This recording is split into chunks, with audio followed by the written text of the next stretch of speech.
So sometimes there are choices that you make while flying that cannot be undone. There's an old saying in aviation that goes like this: the three most useless things in aviation are the runway behind you, the altitude above you, and the fuel that you left on the ground.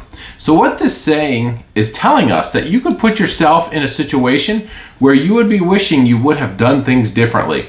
So aviation is a game of margins. We want to always give ourselves as much margin as possible when we fly. So let's look briefly at each of these.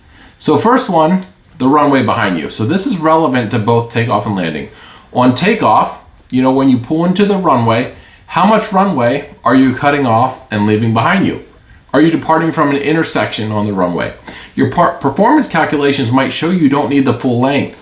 And that's fine, assuming everything goes well. But what happens if you need to abort? Every foot of runway might be important in that situation, right? So how many times do we read about a rejected takeoff that results in a runway overrun?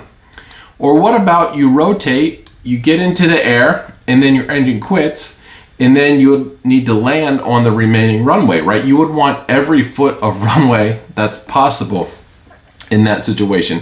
And then this is also applicable on landing, right? So when you touch down, you want as much runway remaining for you to slow down and stop as possible, especially if the runway is contaminated. So the recommendation is that you want to touch down in the first third of the runway. If it's looking like you might land beyond the first third, or let's say you start to float much further than you anticipated or expected, then it might be time to start thinking about a go around. So the next useless thing in aviation is the altitude above you. So now this ties into your altitude when you have an engine failure. So when you lose an engine, your friends or airspeed and altitude. So altitude gives you more landing options. It gives you more time to run checklists. So if you ever have an engine failure, you want as much altitude as possible. But it's fun to fly low and fast, especially over, sparsely populated terrain. However, doing so can put you into a situation that you might regret, right? If you were to lose an engine. So if you start to have engine issues, then in that case, the altitude above you is useless. And then the last one is fuel that you have left on the ground. So how much fuel do you go flying with? How much are you planning to arrive with? Do you have personal minimums for fuel? So there's a saying called the golden hour of fuel. It says to land with at least 1 hour of fuel remaining in your tanks. Don't start searching for an airport when you're approaching 1 hour of fuel remaining.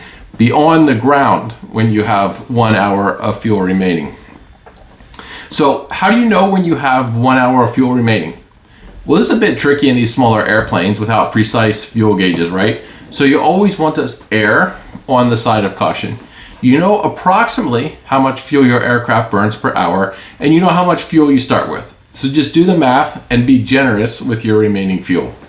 So just to recap, the three most useless things in aviation are the runway behind you, the altitude above you, and the fuel that you left on the ground. So don't get yourself into a situation where you wish you had more of any one of these. So thanks everyone for watching today. We'll hope you join us on a future flight, and thanks for flying J1 Aviation.